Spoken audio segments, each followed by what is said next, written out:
Morning, everyone. Welcome to another Sunday morning Bible study. It's great to have you join this morning. This morning we're going to be in Ecclesiastes chapter 1. We'll be looking at a few verses there, as well as Ecclesiastes chapter 2. And the title of our study today is What's the Use?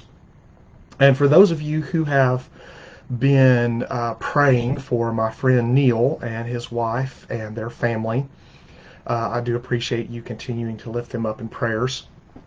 He is recovering, but still not out of the woods yet, so do continue to remember him in your prayers. For those of you who don't know, he got the Johnson & Johnson vaccine a couple of months ago, and here recently contracted COVID and has been very sick, wound up in the ICU with it as well. As is his wife. His wife is sick, and their parents and other members of their family have gotten sick with it as well. So do continue to remember to pray for them as they get treatment and deal with trying to get better from this. I shudder to think what it would have been like without the vaccine altogether, but at least they have the prayer support of many prayer warriors, and we do appreciate that. So again, this morning we are in Ecclesiastes chapter 1, verses 12 through 15, and chapter 2, verses 18 through 26. And in Ecclesiastes, we're looking at today, what's the use? People throughout history have tried to take their wealth with them when they died. I've heard many preachers say at times before in previous sermons, you can't take a U-Haul with you to the cemetery. It won't do you any good. So items placed around mummies we can see when they dig up, like when you think about Tutankhamun and all the riches and the things that were in his tomb. The riches that we leave in caskets for people. But the great equalizer in death is this fact that you can't take anything that you've gained in this world with you, regardless of how much or how little one accumulates. We came into this world with nothing. We'll leave this world taking nothing with us. The writer of Ecclesiastes observed that people who focus solely on work and amassing material possessions come to the end of their life without any eternal gains to show for it. That's why Jesus was quick to say, lay up for yourself treasures in heaven, because that's where your heart will be. Where your treasure is, that's where your heart will be also. So let's look at the context this morning, the wraparound that we're going to look at for our focal passage today. And the context we can find in Ecclesiastes chapter 1, verse 1, all the way through chapter 2 and verse 26. Ecclesiastes begins and ends with the declaration that everything is meaningless.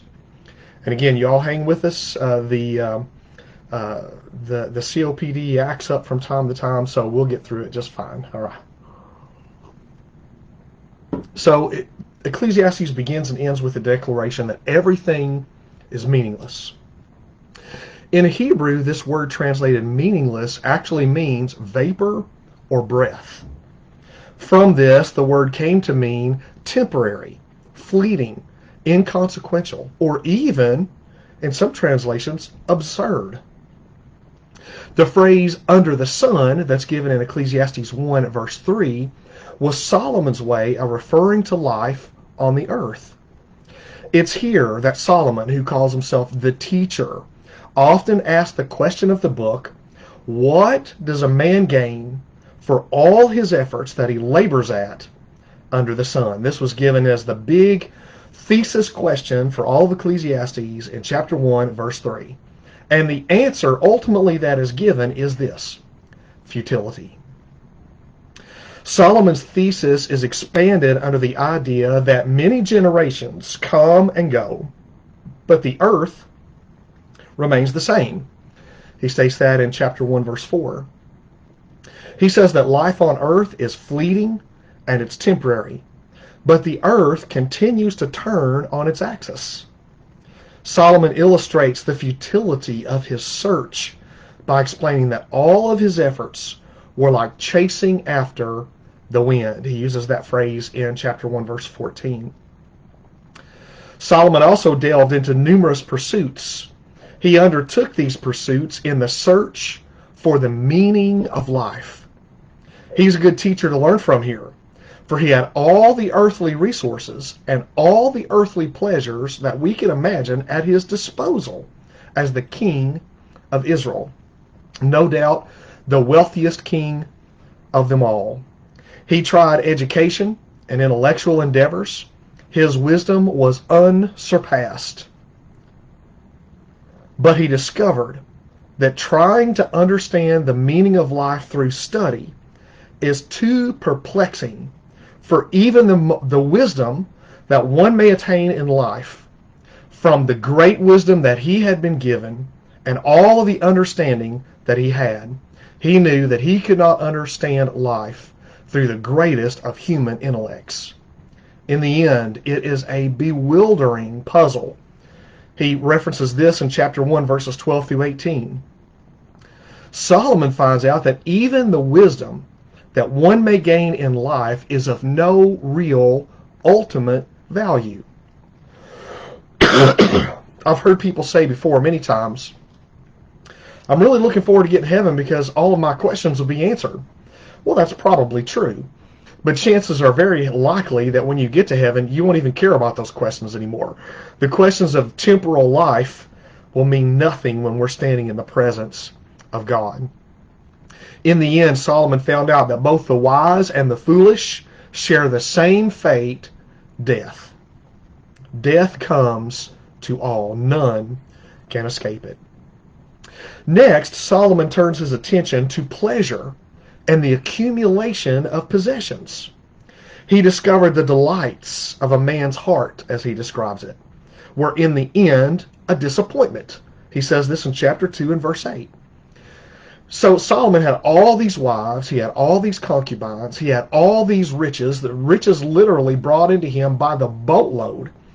He had built a temple that was adorned with gold and precious items all in it. His palace was second to none. Even the Queen of Sheba was amazed at the riches that he had and the way that his servants would eat and were treated and were clothed. She was amazed at his wisdom and all the possessions that he had. But in the end, Solomon said these two were disappointments. Moreover, he also says, when one dies, it's likely that those who will inherit those possessions will ultimately squander them. So all the work that he had done all of his life was for nothing. Instead, he said, it's best to go through life being content with what one has. He mentions that in chapter 2, verses 18 through 26. All of this indicates the answer to life's meaning is outside of human achievement. It should lead ultimately to look to God, who can provide the answer to the question, what is the meaning of life? The answer ultimately is in the person and in the work of Jesus Christ. So now let's explore the text today. First of all, we'll look at Ecclesiastes chapter 1. We'll be looking at verses 12 through 15. Ecclesiastes 1, verses 12 through 15. Take your Bible, open it, or if you're using an electronic Bible, go ahead and scroll to Ecclesiastes chapter 1. We're going to be looking at this section that we entitle Limited Perspective. Limited Perspective. Starting with verse 12. I, the teacher, was king over Israel in Jerusalem. I applied my mind to study and to explore by wisdom all that is done under the heavens. What a heavy burden God has laid on mankind. I have seen all the things that are done under the sun. All of them are meaningless, a chasing after the wind. What is crooked cannot be straightened. What is lacking cannot be counted. In this passage, the teacher, Solomon, introduces himself and his life quest while expressing the struggle and frustrations that accompanied him along the way. The teacher was king over Israel and Jerusalem, he says, and with this office came all the resources that one can imagine at his disposal. If you read about all the riches and the resources that Solomon had, there's never been a king like him. In this study of Ecclesiastes, we will journey with the teacher as he goes on a grand experiment, searching far and wide under the sun, trying everything the world has to offer in an attempt to experience truly, to see if this world can provide joy and happiness, peace and contentment. From the teacher's perspective, this phrase, under the sun, means all that he experienced, learned, and done. And when he puts all this together, all the things under the sun, all that he experienced, all that he learned, all that he done, he ultimately came to the conclusion it was all meaningless. This word meaningless suggests that which has no lasting value. That which has no lasting value. That's what meaningless, this phrase, means. So in other words, it may have had value for him at the time, but he knew that ultimately that value would pass away. I've often said this too. The things that we have right now that we consider so precious, whether you have something that's in a curio cabinet or you have something that's in a bank account or a stock portfolio, something that you, some item or some investment that you think is just so valuable that the people after you are just going to cherish it with all their heart. Chances are, if they do, it won't be for long. Or if they do, certainly their progeny won't. And chances are, it'll either wind up on eBay or in a yard sale. This is kind of the same conclusion that Solomon was coming to. He says, all the things that I've done here, they'll have no lasting value. And you see, as you continue to read Solomon's story, ultimately that was true. His son wound up losing the kingdom. It divided. Israel went one way and Judah stayed with the house of David. Eventually, the great temple that Solomon had built with all of its gold and riches and all the implements inside was completely destroyed, and all those riches were carried away. Even eventually, the city of Jerusalem itself was destroyed. Everything that Solomon had built, everything that he had done, was eventually done away with. It had no lasting value. So the king was in a position to teach wisdom to his readers. But there's some irony here because his words offer both challenge and discomfort. In the wisdom literature of the Bible, fear of God is the foundation for all human wisdom. Proverbs 1:7 tells us that. Here, however, the teacher's quest centers on his own efforts of learning from experiencing what life has to offer. From this limited perspective, he found that he could not resolve the answer to the question, what's the use, on his own. We've all heard the saying, knowledge is power. This assumes that the more you know, the more you can achieve, and the more you can achieve, the more power you'll have. Yet here was one of the wisest men who's ever lived, telling us that he had applied his mind and examined and explored all that is done under heaven. And in the end, it was simply a chasing after the wind. This imagery that he uses here, this chasing after the wind, illustrates that you cannot fully grasp the meaning of life as a human by using human ability or by utilizing resources that have been given to us under the sun. You might as well be trying to run and catch and chase and capture the wind that's blowing across your backyard. Why did he land on this conclusion? What brought him to this conclusion? Because in the end, what is crooked cannot be straightened. What is lacking cannot be counted, he said in the verses we just read. All the wisdom in the world cannot fix the deepest problems of humanity. Ecclesiastes teaches us not to depend on ourselves or even on our own resources, but rather to depend on God and His provisions for our lives. In reality, anything other than total dependence on and complete trust in God in an attempt to grasp what is truly unattainable and what we truly cannot hang on to is nothing but a chasing after the wind. The teacher's quest was an attempt to find meaning in life. Even though there's an advantage to wisdom over folly, as chapter 1 verse 18 tells us, with much wisdom comes much sorrow. As knowledge increases, we see here, grief increases. In the end, the same fate comes to both the wise and the fool, for we all have to face death. This is the first lesson we learn from the teacher, namely, there is something bittersweet about the limits to human wisdom. On the one hand, the more you know, the better it is. But on the other hand, the more you know, the more sorrow increases because you become more aware of the pain and the suffering in the world, and ultimately that there's no ultimate answers to any of those questions. This is the tension that we all face in living life under the sun. The world doesn't always make sense, and we cannot fix the world. We can all attest to this fact. There are times you wish you knew more, and times you wish you knew less. Worldly wisdom can tell you how things are in the natural world, but worldly wisdom does not always provide an answer to why they are that way. You can sometimes know the how, but not always the why. And scientists are even starting to figure out that today. Why? Why did this come to be? The longings of the teacher in Ecclesiastes tells us that there's something beyond the parameters of this life, something beyond the sun that gives us an answer and provides lasting meaning and purpose in life. As believers, we understand that there is a wisdom that does not lead to despair.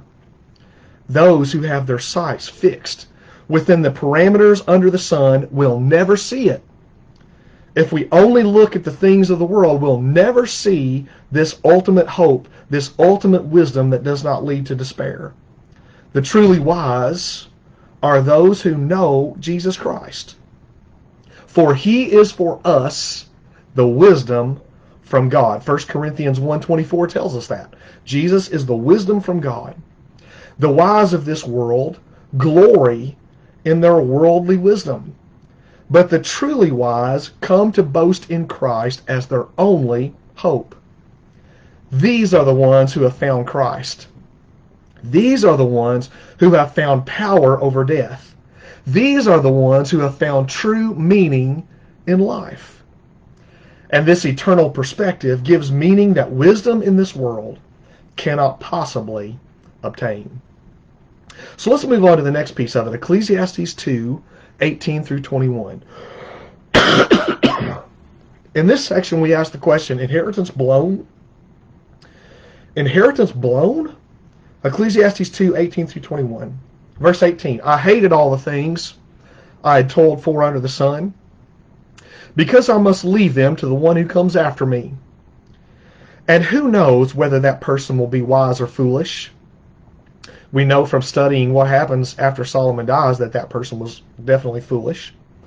Yet they will have control over all the fruit of my toil, into which I've poured my effort and skill under the sun. This too, he says, is meaningless. Verse 20.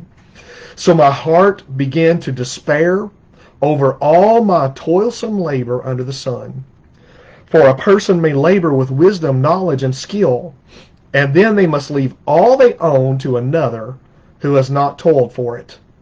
This too is meaningless and a great misfortune. Why do we get up in the morning to go to work? It's an important question. Why do we do what we do? Is it simply just to pay the bills, or is it because we find some kind of a meaning in our work? There's a sense of purpose that comes in working, producing, and contributing. Perhaps this explains why the first question we often ask each other is, so, what do you do for a living? We also realize that work is not easy, and it's not always enjoyable. Even still, work is good. In fact, work was given to humanity before the fall in Genesis 3. And work was included in everything that God declared as good. We were originally created to work under and for God in a meaningful and fulfilling way. Oh, how it would change our outlook on going to work every day if we would heed what was given to us in the Bible, work in all things as unto the Lord. Oh, how it would change our outlook if we looked at every time we went to work as some way that we can work under and for God and for His glory. We were part of God's plan, and part of that plan was to work. In the garden, God provided Adam and Eve with meaningful work, to work and keep the garden. That's given to us in Genesis 1, verses 26 through 28. And He also gave them with good food. They could freely eat of every tree in the garden except the one. But work after the fall, work under the sun, as it's called in Ecclesiastes, it is difficult toil. After the fall in Genesis 3, we still strive to work meaningfully, but we are continually frustrated in this effort. And that's part of the curse of the fall. It's given to us in Genesis 3, verses 16 through 19. Work would become toilsome. It would become laborsome. It would become stressful. The teacher described work as meaningless. All the work we do at companies, the name we make for ourselves, the work that we do, the things that we accomplish, all of that is rarely remembered. And even if it is, it isn't remembered for long. As Christians, it is important to remember that the curse over all of creation will one day be lifted, because the Bible tells us in Galatians 3:13 that Jesus became a curse for us. Therefore, we are to live out our lives under the heavens, our lives under the sun, looking forward to the day when we will live fully in the joy of fellowship with God. Revelation chapters 21 and 22 describe this in great detail. It's a wonderful thing to go back and look at that and just to compare the despair that seems to come out of Ecclesiastes and the great hope that comes from Revelation 21 and 22. Until that day, there is fulfillment after a hard day's work. Yet, still at the end of the day, it's still hard on us. Whether you're still tossing things over in your mind or you're still dealing with the stress of the day's work. This also comes into play for folks who are retired. Maybe you're watching this today and you're retired. I've heard some retirees tell me, I work harder now in retirement than I ever did when I wasn't retired.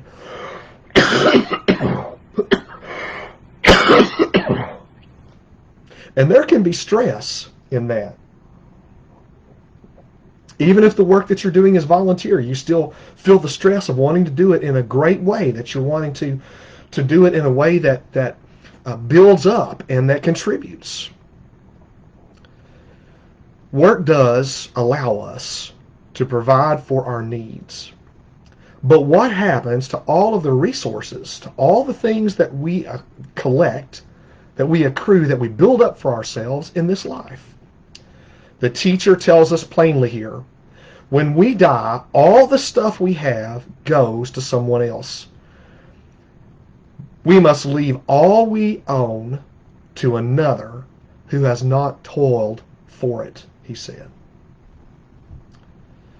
Are you striving to leave something as an inheritance to someone else who will not appreciate it the way that you think they're going to?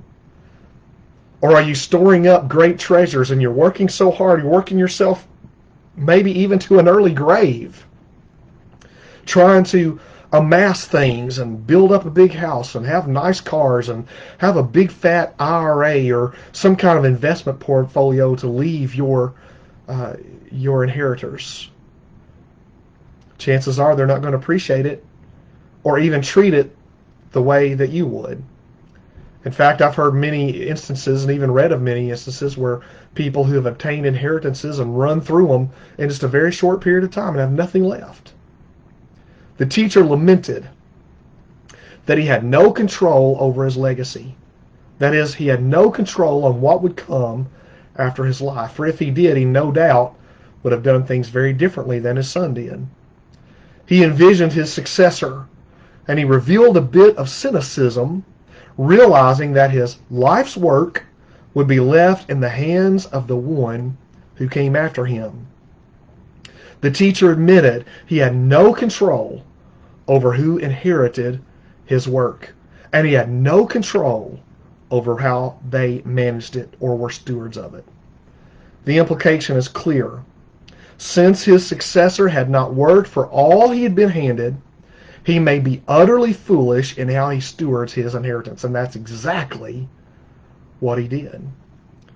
This uncontrollable outcome is also shown to be an enigma that the teacher could not remedy on his own. Therefore, Solomon despaired to think that a person might work hard and with great skill all their life, only to die and have nothing of lasting gain to show for it. Solomon's self-indulgence reflects the natural inclination of the human heart when it's unchecked. Ecclesiastes 2 verses 1 through 11 alludes to that. Living prior to Christ, Solomon would not have had the more developed perspective of the afterlife and the renewal of all things that the New Testament affords to us as modern readers. For this reason, as New Testament readers, we should have sympathy towards Solomon and his limited perspective. Even in all his great wisdom, he did not have the completed full Word of God like we do today in the Bible. Coming to grips with death without the clearly espoused eternal perspective through Christ is itself a problem that cannot be grasped or fully dealt with in the human mind. In the natural world, death is the last enemy. But from a purely naturalistic perspective, death is the one that no one has faced and lived to tell about, except Jesus Christ. This is why bringing God and his work through Christ into the discussion makes all the difference.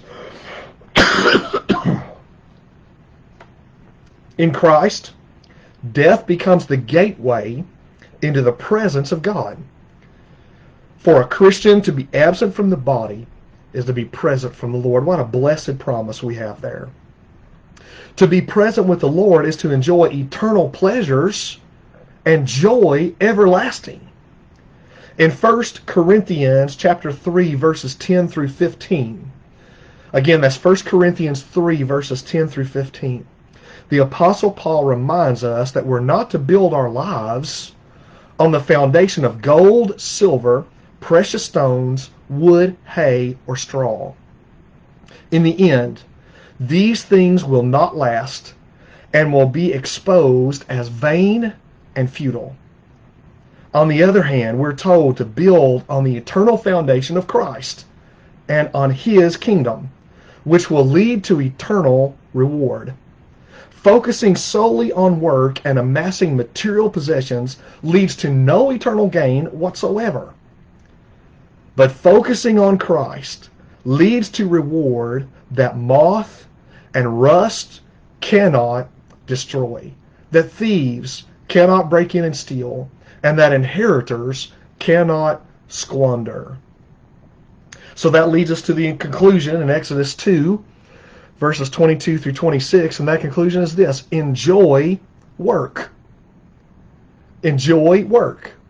That seems, just that phrase itself seems completely countercultural, because The great American dream is to be laying out on a beach somewhere with the waves coming in and licking your little toes, while somebody's standing over you, fanning you with a great big leaf and feeding you grapes. God did not create us for life of leisure. God created us to work. Let's look at what he says in Ecclesiastes 2, starting in verse 22. What do people get for all the toil and anxious striving with which they labor under the sun? All their days their work is grief and pain. Even at night their minds do not rest. This too is meaningless. Solomon established that when we die, all the stuff that we have, all that stuff goes to someone else. Moreover, he established that we have no control on whether our inheritors will be wise or foolish with their inheritance. To add additional impact to this, the teacher also said, this is the reason we stay up at night and our minds do not rest. Have you ever asked of your work, how will I ever get it all done? As we lay awake, we're haunted by the reality that there's too much strain without truly much gain. Indeed, our work is never done.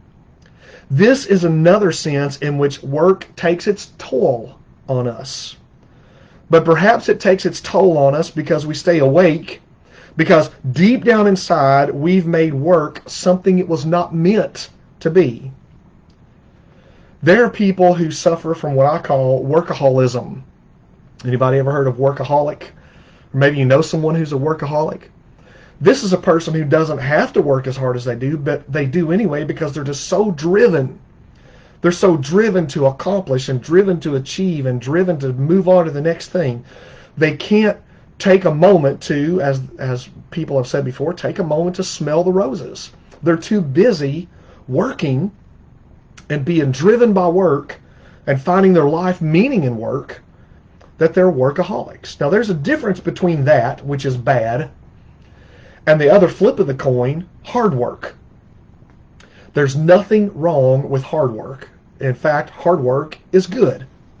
Sometimes hard work is the need. Sometimes working long hours, staying extra, doing a weekend shift, those things are necessary, they're needed, not because a person is a workaholic. So there's a difference between workaholism and hard work. Let's look what he says in verses 24 through 26. A person can do nothing better than to eat and drink and find satisfaction in their own toil. This too I see is from the hand of God.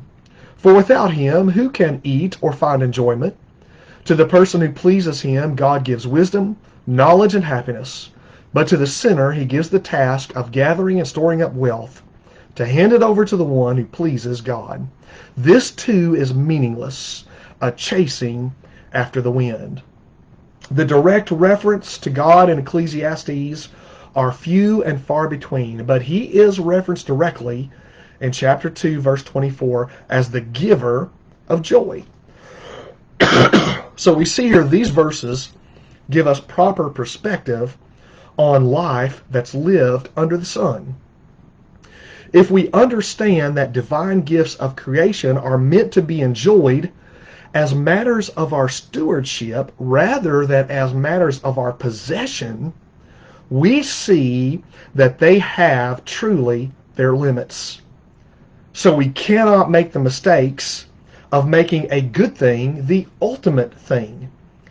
We cannot look to the gifts to give us what can only come from the giver himself.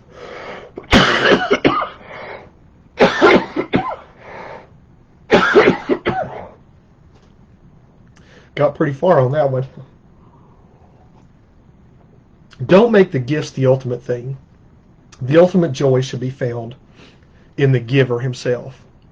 When we receive good things in life as a gift, rather than as an entitlement, we experience genuine joy and can keep our focus then on what truly matters. The teacher said that to savor pleasure You should savor the pleasure you have when you eat and drink. He's talking about recreational activities here. Find enjoyment in a good day's work. When you get home, enjoy the dinner that you have sitting around the table with your family. These are gifts to us from the hand of God. In fact, according to Solomon, there's nothing better than to stop and enjoy life for what it is, and to stop trying to make it what it was never meant to be. Eating and drinking and enjoying one's labor are here positively evoked as a gift of God. Enjoying food and the drink that we have is a gift that's often expressed in biblical texts. In Revelation, we read of a meal called the marriage supper of the Lamb, described in Revelation 19:6-9. In the end, we shall see provision of food and healing that will last for eternity in the new earth as God dwells with man. Revelation 22, verses 1-2. Therefore, the gifts of eating and drinking here and now simply foreshadow a life of eating and drinking in the presence of God that is to come. There's nothing better than sitting down with a good dinner and a glass of sugar sweet tea. I don't know if any of y'all watching have ever had some of sugar sweet tea, or you have some southern sweet tea, you're going to love it. So enjoy having a good meal, a good glass of tea, or a good cup of coffee. There's nothing like having some good coffee in the morning with your biscuits and gravy. Enjoy biscuits and gravy and a cup of coffee. Enjoy your food. Enjoy your drink. Take a moment to smell the roses. In other words, when you take PTO, when you take time off, a vacation, go on vacation. Don't work. I've been guilty of working some on vacations. Don't do that. Take time to enjoy and get the enjoyment that's meant to be a gift from God out of life. Many of us, like the teacher, labor under the sun, and we see life's gifts as an entitlement. However, consider Jesus, who instead of working to gain all for himself, sacrificially gave his life for others. Which pattern of life is most fulfilling? When we take in all of what the teacher has said, there are different responses that we might make. We can become a bitter skeptic who deals daily with despair, or we might place all of our hope in this life, which is simply a chasing after the wind. But for the Christian, there's another way that gives us both humble realism and hopeful optimism as well. The good news of the gospel gives us a humble realism. Nothing in this life can satisfy our souls, only Christ can. But it also gives us a hopeful optimism. We have hope that this life is not all there is. There is a life yet to come, a better life, a life of hope, joy, peace, comfort, and work that will not wear us out, that will not stress us, but will bring us the enjoyment that God meant our work to bring us. Living life as if it is fully defined by what is under the sun misses the whole point. For everything in this world and all it has to offer will one day pass away.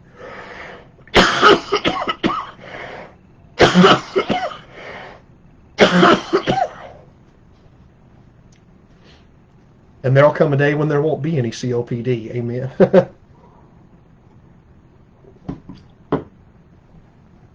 All these things, all these comforts in life will pass away. We all want to be significant.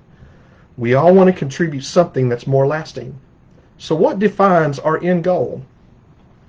The teacher appears to have realized that God gave humans life and work as a means of joy, not despair.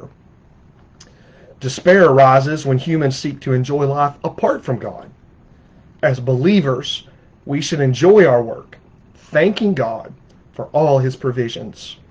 1 Corinthians 10:31 tells us this. So whether you eat or drink, or whatever you do, do it all for the glory of God. How can the good gifts of this life be means to turn our worship to God? How can the good gifts of this life be a distraction from our attention to God and become objects of worship themselves?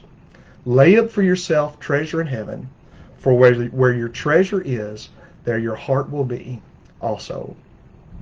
Thank you so much for joining this morning.